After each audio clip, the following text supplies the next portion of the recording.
Hello, everyone. Happy New Year, and welcome to the Toku Portal podcast. This is a roundtable for Kaitou Sentai LupinRanger versus Keisatsu Sentai PatRanger on film. I'm Vashi V, and joining me today are Did it a decade? The Little King. And Rye. Before we get to the actual movie, though, let's talk about the other special that we have yet to talk about, which is Ultimate Weird Combination, the LupinRanger special.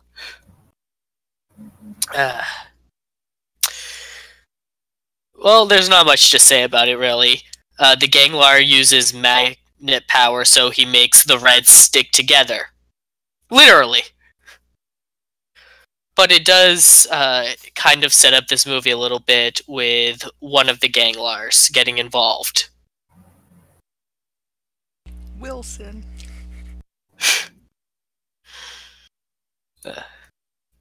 Which, given the whole premise of that, they missed a very easy opportunity to have Hudson or some weird spelling of Watson.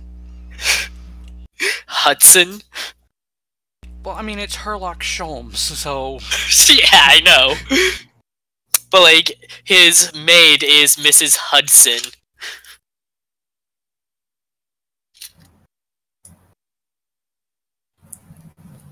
Definitely interesting names. It is unfortunate that this was only 30 minutes, but it was still pretty damn good. So, I mean, I didn't really do play-by-play sort of notes. What did you guys think about the fights? LupinRanger quality, just longer and movie worthy. What's there to complain about, really? I agree. Like, I was watching that first big fight in the, whatever that kind of area is called, the storage yard, and I'm just watching it, and it just kind of occurred in my head that's like, I'm watching a show that has 2 Sentai teams in it, and yes, that it just works. They just made it work. And this is the result. And I was just happy about it.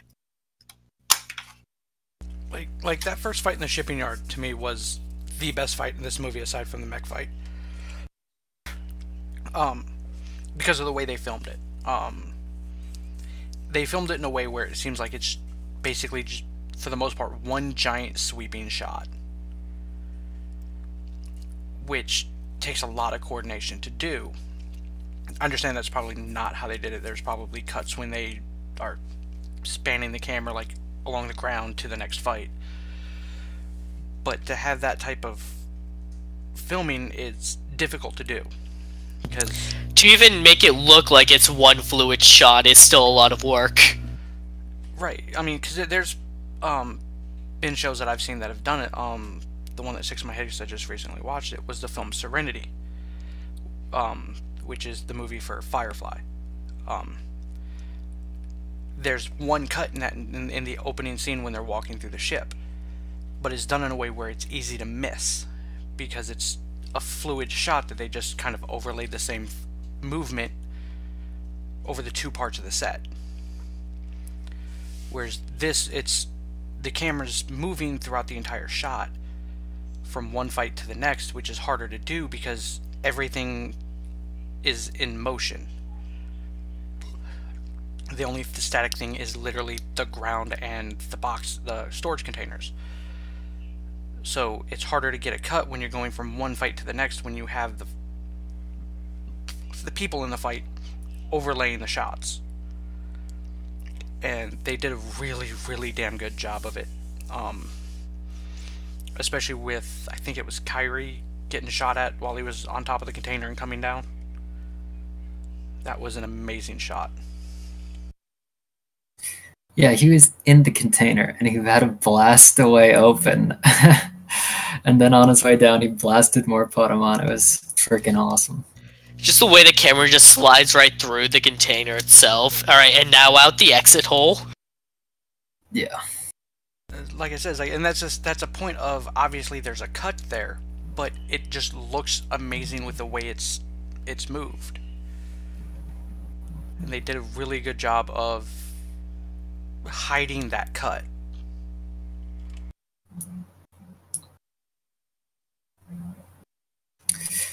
Yep. Let's see. Okay, so in terms of like the story, what did you guys think of? I mean, it was pretty obvious that the detective guy was a gangler, but what did you guys think of Keiichiro and Kairi being stuck in the gangler world and all that?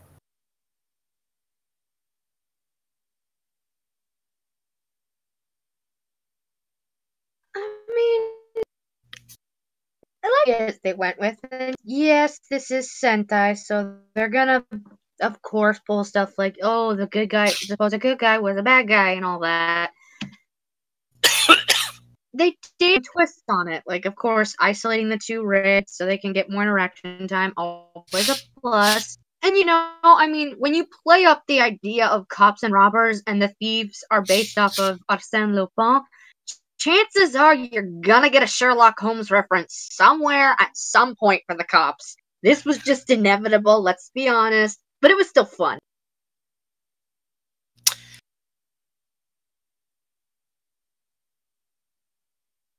Yeah, in Ultimate Red Combination, I just kind of called that Herlock was going to be a ganglar when they're talking about Wilson getting involved and someone says, oh, it seems like he's in charge, eh?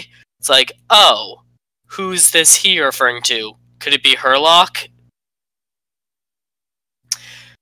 And then when Herlock just immediately calls Wilson out as a ganglar in front of everyone, it's like, yep, you knew he was a ganglar already, didn't you? As for like the two Reds getting along, though, it's really interesting watching this movie now, near the end of the show, where they've gotten past this in all the development that they've gone, and now we're taking a look at how they used to be again, and it is just a drastic difference in the characters that we're watching. I mean, it is a drastic difference because we're so used to them kind of somewhat getting along where they're at now. So knowing that this took place earlier in the series, which they've done it before with the, well, you guys are stuck together, you have to work together. I mean, they did it individually with Tuma and Tsukuya, Umika and Tsukasa. And they've kind of done this with Keiichiro and Kairi a couple of times. So it makes sense for it to work as well as it does. But going with where we're at and seeing them fighting each other during the fight was a little odd, because we really haven't had that too much here lately. We've more or less had them, we're going to stay out of your way kind of thing for a little while. I half expected, and from the start expected Herlock to be the bad guy, but they really jumped the shark with me, because this is one of those things where they could have drawn this out and had a longer movie with it, and had him basically just play up that he wasn't the gangler. So like the fact that it would just spouted out basically that he was Noel, or during the fight with Noel, I was a little disappointed in. Then I remembered, oh yeah, this is only 30 minutes. Yeah, it's like the specials kind of also count. Right. I was like, but I keep forgetting that. So I was like, hey, yes, movie time. Oh shit, it's only 30 minutes. They did an excellent job with it. Ducranio's mansion looks amazing now that we've seen more than just 2 rooms of it. Like, seeing Kairi and Keiichiro basically running through Ducranio's mansion, stealth taking out the Potamon, was fantastic. Oh yeah, and the the location of like the big room that they're always in is not how I imagined it would be. I do like the fact that they put the logo on one of the walls. Because I don't think we've actually seen it in that room. Because I think we only ever saw it when Raimon was around.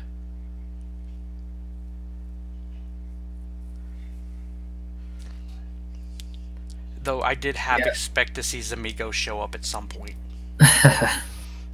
Well, if you think about it, he's the reason why Herlock has this disguise, so he played some role. But yeah, maybe if this is longer. Let's look at it this way. Now that we have information that we wouldn't have by the time the movie aired in Japan, answer me this. Do you think who may or may not have contributed to that disguise was a Sherlock Holmes impersonator? Yes. Let that sit for a minute. I entirely believe this. If so, then where the hell did Miko find it? I want to know. England. Well, besides that. Well, I mean, that or they just found Robert Downey Jr. stunt double. Good point.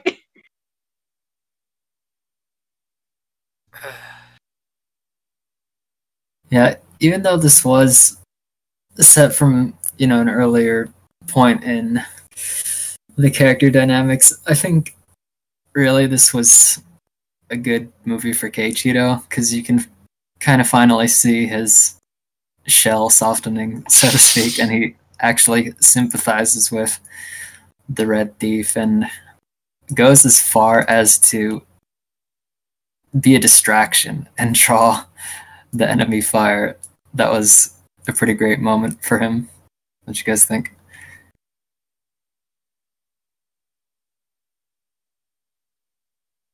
King? Sorry. Slightly my end. You guys go first.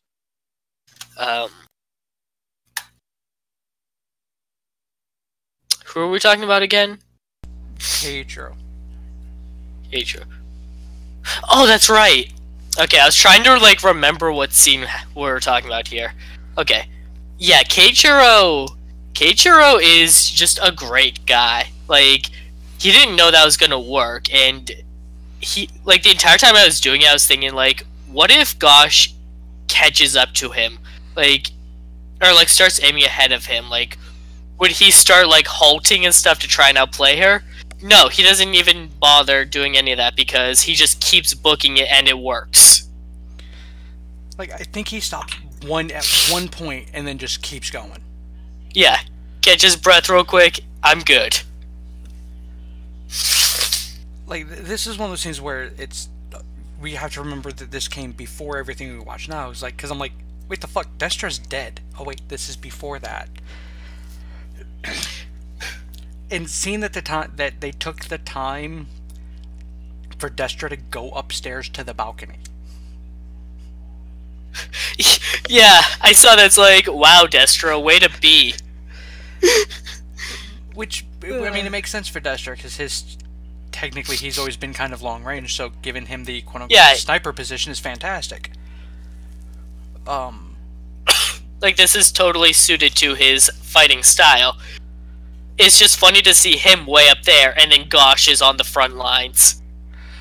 Right. It's and then, with Keiichiro, it's this is one of those points where this is done really well, because a lot of times these movie specials don't really amount to anything in terms of story, and they're not really built off of anything recent in the plot that's happened. It's usually just kind of a one-off, hey, here you go type of story. But the fact that with Keiichiro and Kairi is he's remembering the conversation that he had where Kairi told him basically this is his last option.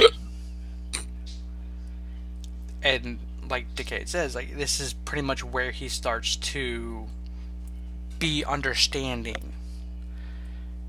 not so much of the legality of it, but more of the ethical, but that you have your reasons for doing this.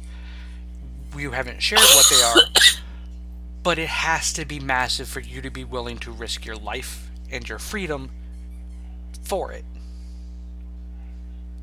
So, like, to me, this is that point of him starting to, maybe they're not that bad kind of mentality, even though that never fully goes away. Is like, you can see where him being okay with teaming up with everybody starts to play out and work out. And to me, this is about the start of it. Though I did like the way Keiichiro explained him doing the distractions, because Kyrie did that earlier.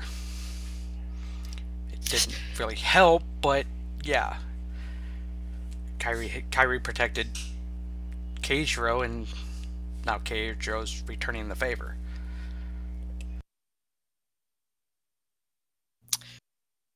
Can we just talk about how Kyrie almost got the binoculars collection piece from Gosh and then fucking drops them and leaves them?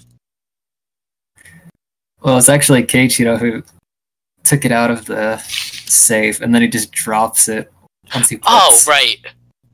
Jackpot in. I can't believe he just fucking drops the collection piece. Like, he doesn't know what it does, and it means nothing to him, sure, but still. Like, and that was the thing that I liked about it, is like, it was very true to character. Oh yeah, you know what, you're right. It means nothing to him. It means nothing to him. And you have that moment where Keiichiro is torn between rushing and grabbing the collection piece and missing his option to get out, or getting out and just, we'll deal with this later type of thing. So it's one of those things, is like, you can see characters acting the way they should, which is always nice, because there have been a few times where characters have acted really out of place in like these type of specials, and they did a good job. Even Kyrie going, fuck man, because he kind of had that look like, what the fuck you drop it for? What are you doing? That's important.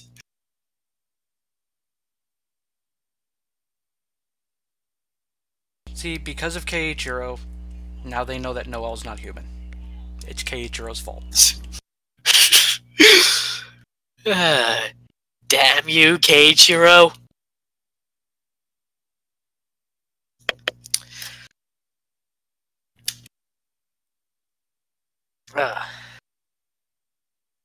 Also, when Tuma and Umika sent the note to the cops, did anyone else think that note was gonna say, "Hey, this person's Holmes is a gangler"?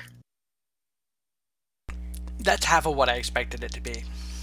Other than the, hey, truce for now. Yeah, that makes more sense, but I legitimately thought it was just be like, hey, he's a gangler. Which also adds credence to, Sakuya and Tsukasa. Yeah, thank you. I blanked on that for some reason. It gives credence to one of two events happened. Either they figured it out on their own, or after Noel fought him, he went back and went, oh yeah, by the way. Why didn't Noel tell anyone, though? Like, Noel has this problem of acting on his own because he's so arrogant, and this is what it leads to. Right, it's like, but this could be that whole... he acted on it, and then he went and took that information to Tsukasa and Sakuya after Keiichiro was taken away. It's like, and then it was, let's set him up. Disappointed Noel didn't show back up. That's another problem these movies have. They happen right after the 6 is introduced, and then the 6 isn't in it. Well, it's usually either that, or the 6th is introduced in the post-credit scene. But that's typically writer. Right? writer, and some Sentais have done that. So it's like, I get not featuring Noel, but it's like, but dude, he's part of the team by this point.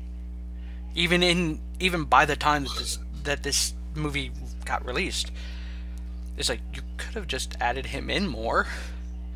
Let him be a badass.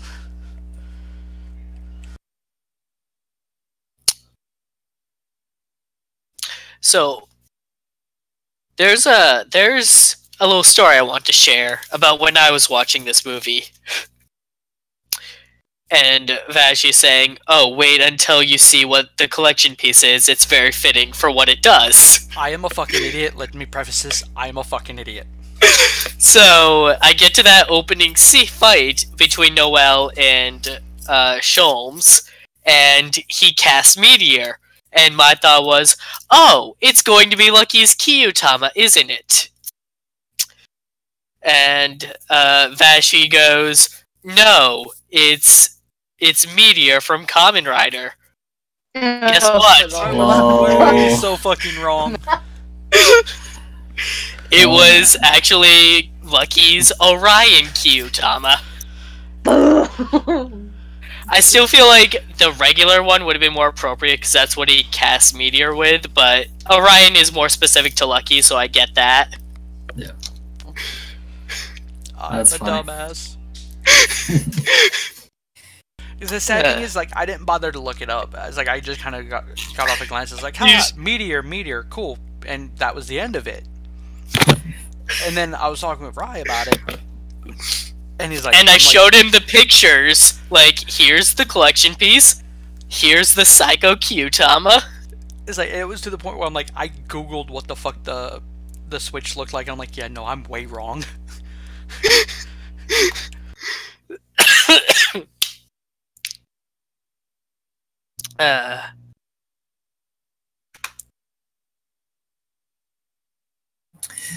So what did you guys think about the mech fight?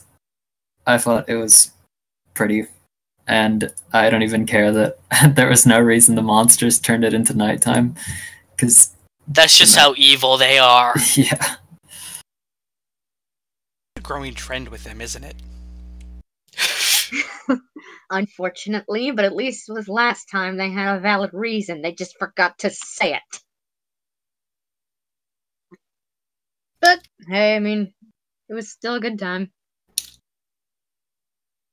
I really like the mech we got here, Lupin Rex. It just looks really cool.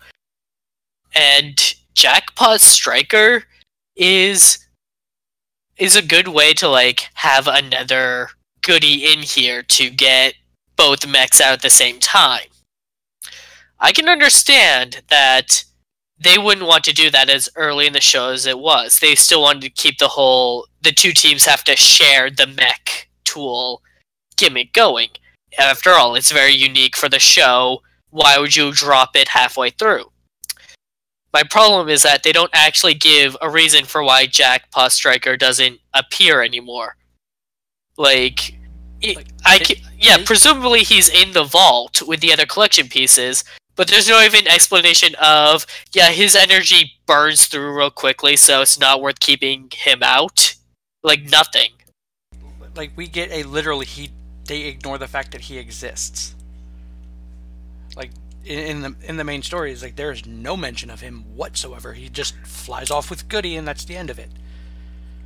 Like, I hope he reappears in the finale.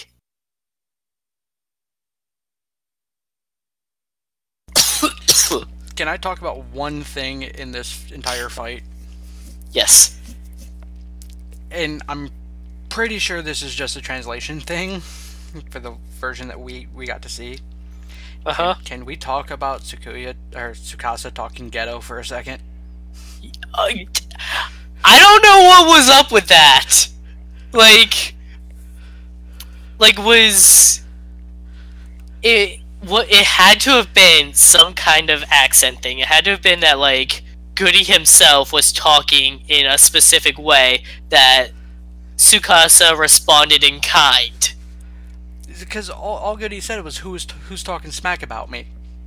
Right, Like, and the way that's translated, he says, "Who's talking smack?" Which, okay, so there's something there. But then Tsukasa just goes off like, "No one talking smack, homie," or something.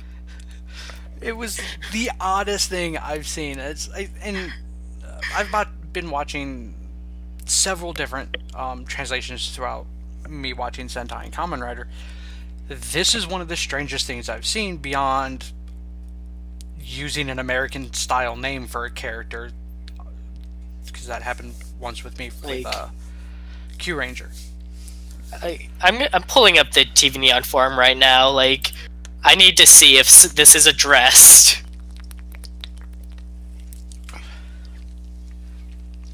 But other than that, I liked the mech. I wish there would have been more static looks at it and more functional and practical rather than CG. But this mech fight was amazing. As much as I harp on CG with Sentai fights and stuff like that, these are instances where it's done really, really well. Where in Gokaiger it kind of looked crappy. And I understand it's progressive technology is the main issue here, but with like other Sentais that have tried it, it doesn't blend well with the practical suit actor, and then the CG is like it doesn't translate well between scene to scene. And then sometimes with the CG it's just like, oh my god, just give me the actual suit.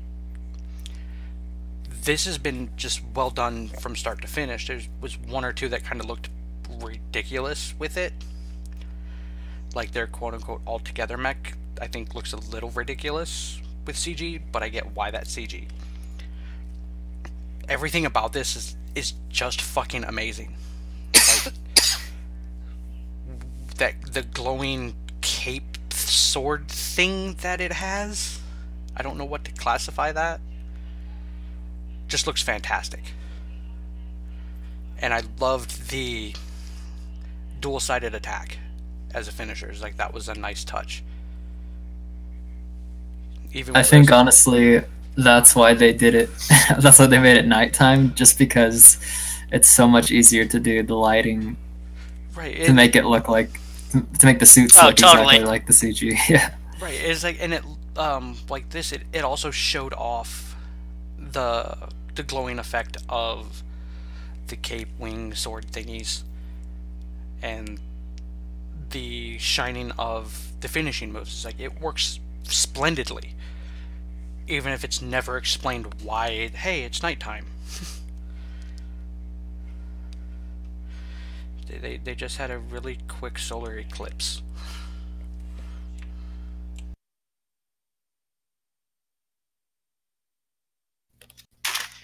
There's not even a thread for the movie that I can find.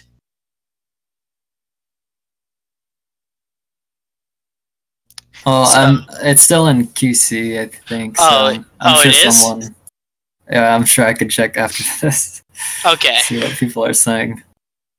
Because that is a very strange translation choice, that really needs to be backed up with what dialect were they using on the show to justify it. It was dialect, but yeah, which one? I don't know. Like, Tsukasa must have Goody must have spoken in some specific way that Tsukasa replied with in kind.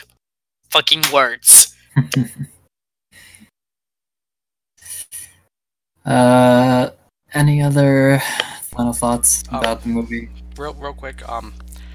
I'm going to address some of the comments that we've been getting since this started, because I'm really fucking confused by them.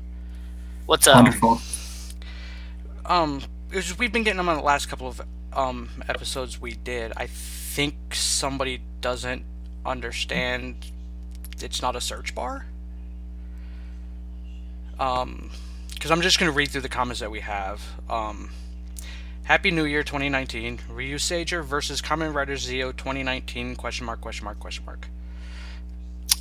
We have no confirmation that is a thing that's happening. Then No, followed by a bunch of cry faces. And this is all the same person. It's, I'm assuming, Japanese and in Fans channel. Super Sentai 2019 versus Kamen Rider 2019.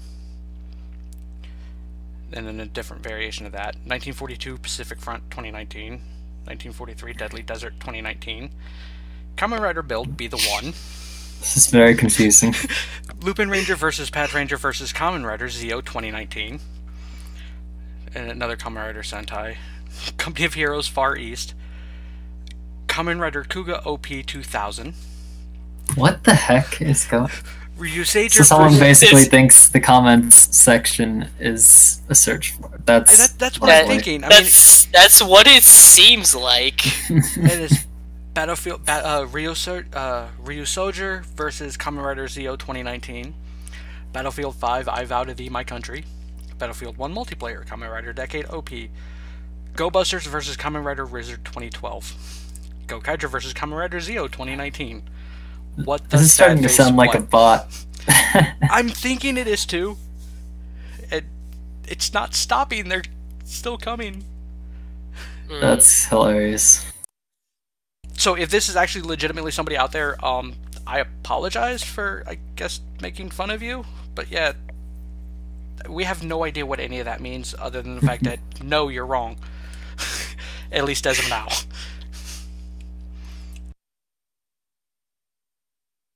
I did see one. I was kind of just scrolling through Instagram, and it was like a picture of a couple veteran Sentai getting together. It was Stinger, Geo Red, Nin Red,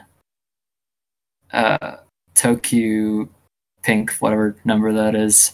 Toku, Go, yeah. And, oh shit, who's the last one?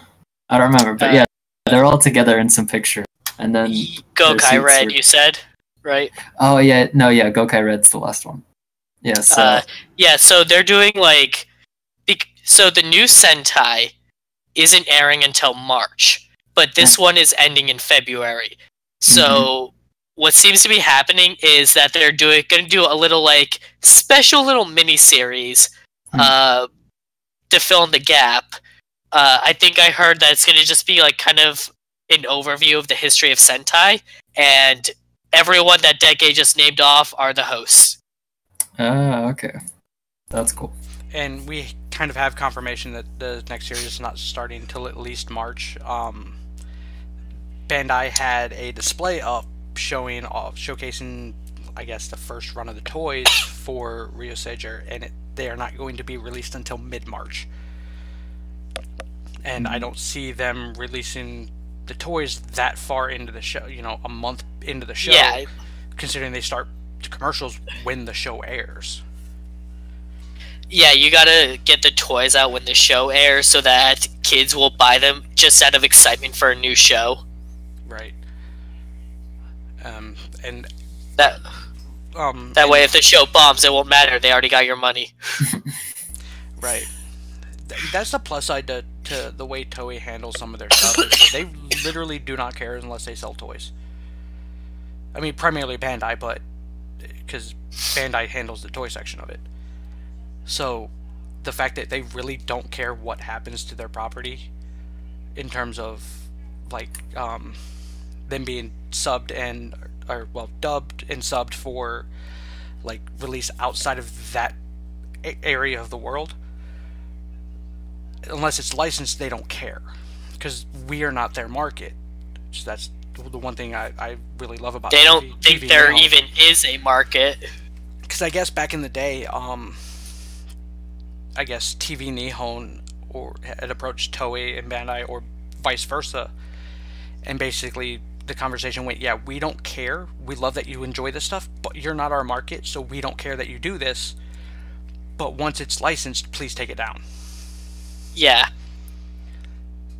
Which is fantastic. So thank you, Toei and Bandai, and whichever people were involved in that discussion, because this has been the big part of my life since I found it.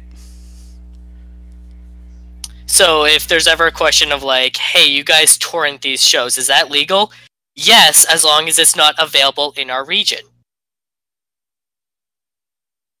Which it isn't, which is sad.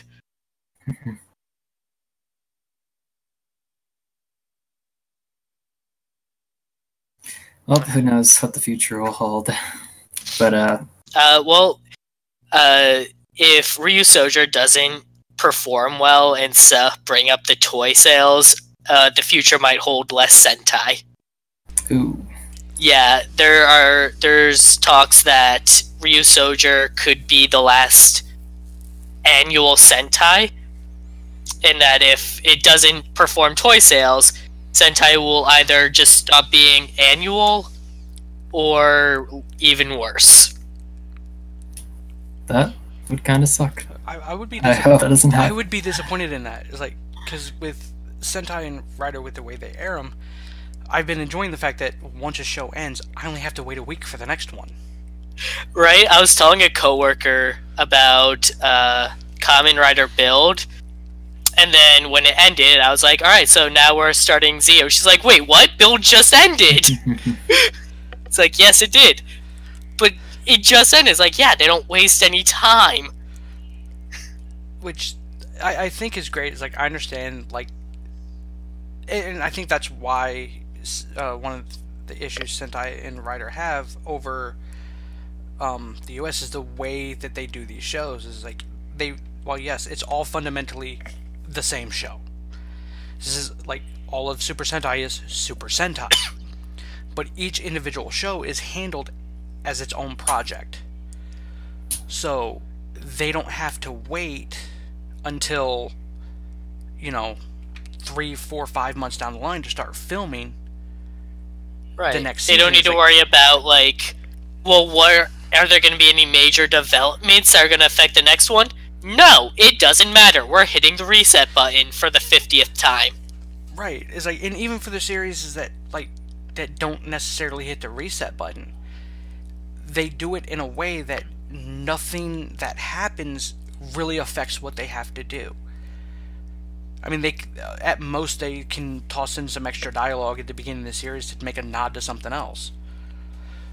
Unless you're going to make a series like Zeo or Gokaiger that's literally, let's go back to these characters and bring them back. Because at that point it's just issues with agents and casting and timelines and schedules and everything else. It's like, for the most part, they don't have to wait for any type of explanation for anything with the shows. They can just have fun, make your story. Which is great, because it drives me nuts watching, because like, I watch Doctor Who and The Flash and the standard superhero stuff here in the US, but having to wait a year to watch the next season aggravates the living hell out of me because of shows like Kamen Rider and Super Sentai, because I'm like, I get this shit right off the bat. I get this every week for an entire year, and then I get the next one.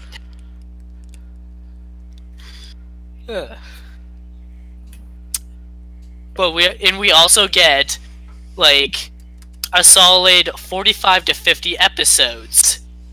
Like, whereas with those other shows, you get, like, what, 20 episodes a season at most? Right. For like the half hour, for like the half hour episodes, it's anywhere between 13 and 25. And when it's done, you're like, I want more, though, because you're so used to having so much more. Like, my wife's been having that issue with some of the shows that she watches on Netflix and all that, and Hulu is like, it's done. Crap, I have to wait till, like, the middle of 2019 now to watch this. And it's even worse for, like, shows, for, like one of the ones she got into was Stranger Things. The gap between season 2 and season 3 is fucking ridiculous compared to what, I mean, even based on US standards, but based on Super Sentai, that's fucking insane to go a year and a half without watching a show.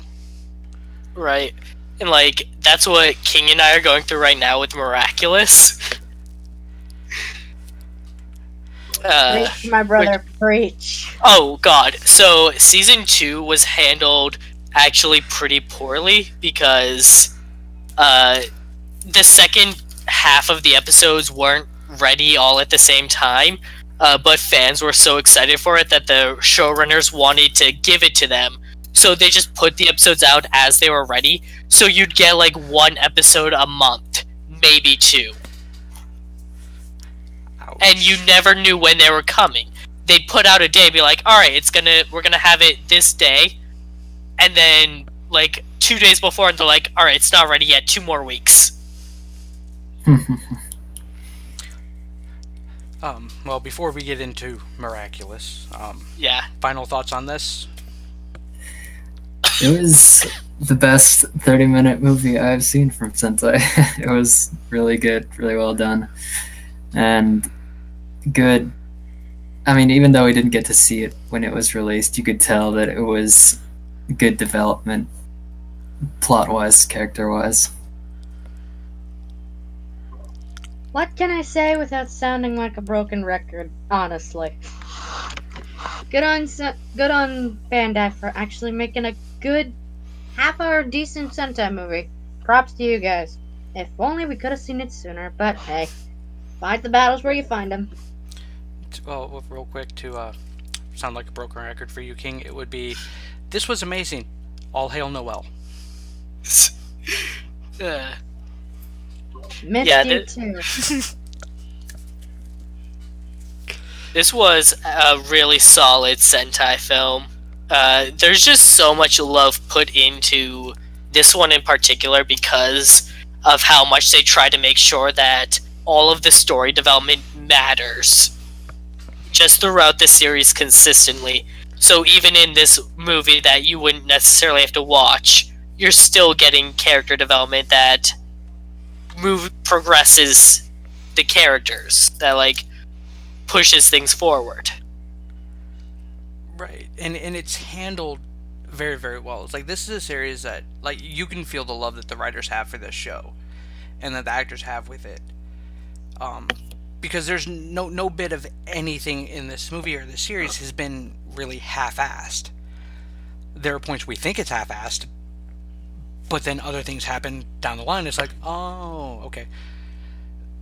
So it's handled really, really exceptionally, and this has been one of the best Sentai movies that I've seen in quite a while. And like you said, it's like the fact that it fit within the show itself rather than being apart from it. And I will always mention it.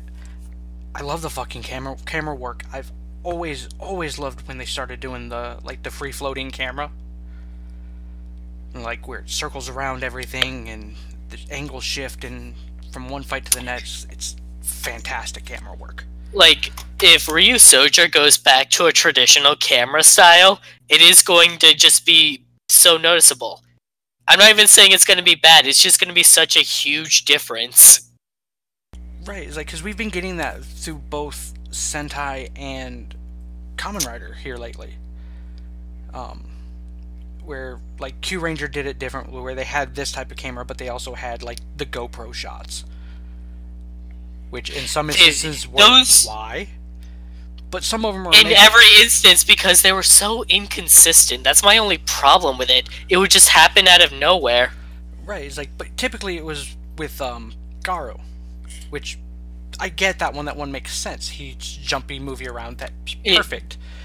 They did it with Sholanpo with his like cane gun, so it was like you're watching a first-person shooter for like 4 seconds.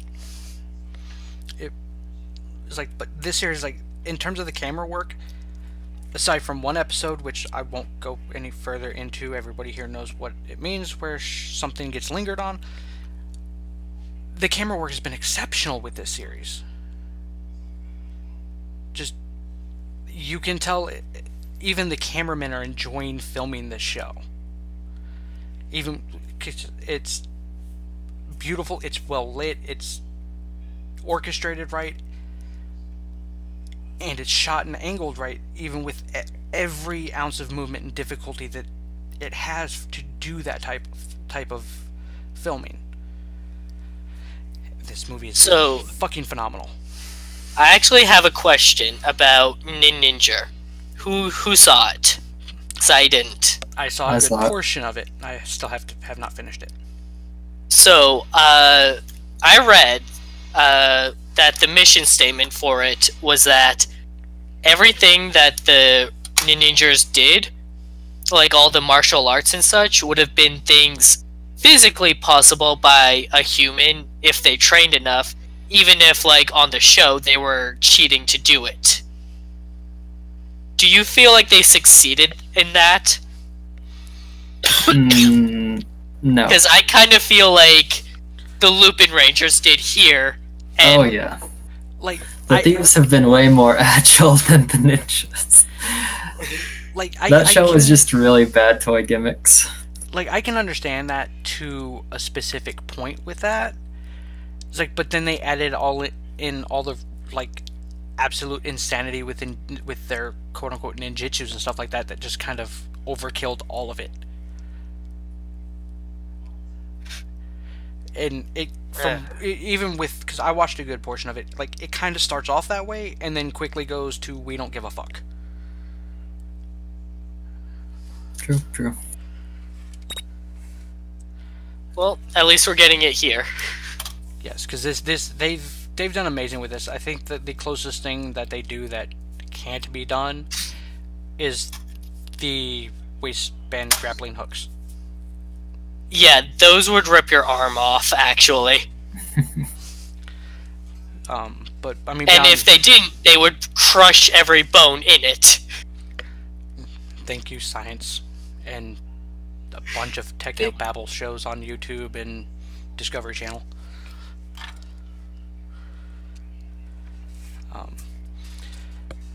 And on that note, I guess, unless Rai has any final thoughts. No, I'm good. Okay, I kept seeing the sensor go off for your mic. Oh, sorry, it must be me breathing through my mouth. If you hadn't noticed, I'm not feeling great. Well, hopefully you feel better. And on that note, thank you all for joining us for this special roundtable, which we did because we didn't have an episode of Sentai or Kamen Rider this week. We will not be back tomorrow because there is no Rider podcast, but we will be doing another roundtable on Thursday for Miraculous Ladybug and Cat Noir. Season 1 specifically, because that's what Vashi watched. Because apparently for that, it takes me a lot longer to binge than Sentai and Rider. Yeah, I was honestly shocked with how slow you were going. Because it got to the point where it's like, I was binge watching everything else for other podcasts down the line, and my brain went, oh yeah, you've got to watch this. Yeah, speaking of that, we are returning Friday on Opencast channel for a special Kamen Rider 5 podcast. And then shortly after that, it will be Kamen Rider Kiva. Because I binge watched both of those shows. Because Vashi's been watching all those old Heisei Rider shows. And he's about 50-50 on liking them so far. I've liked the majority of them. It's like there are some that it's kind of, in their own right, I've enjoyed them all.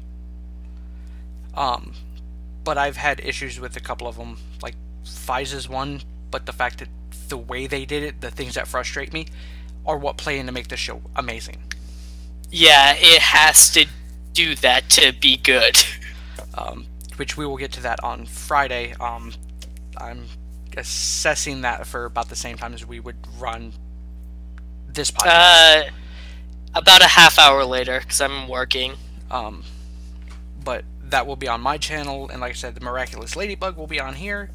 So feel free to show up on Thursday for some French tokusatsu. Which is honestly not that bad. And until then, we will see you next week for the return of Sentai and Rider. Thank you all for listening. Thanks for listening. Adieu. Later, taters. See you next time.